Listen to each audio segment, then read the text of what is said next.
Dhi nyime ni National Police Service Commission ogolo amuri mane gichiwo higa mar 2021 mar chungo medo sach obila ma korko tieko tiegruok gi mar donjo e National Police Service. Motelo e andika mokwongo mar higa mar 2021 ma tarik 23 dwe mar 12 higa mokalo kod barua mane gindiko tarik 17 dwe mar 11 higa mokalo.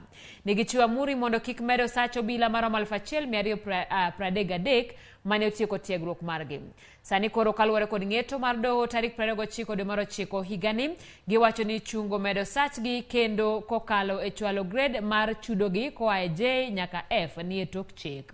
Kuom mano, National Police Service Commission onyiso Inspector General mar Obila, Jalup Inspector e Kenya Police, Director makojolo kod apisas mago kwach kich kokalo e barua ma tarik 3 dweni mondo chulo obilago osachgi e grade mar J ka ichako gi tarik 1 dwe mar 11 higa mokalo.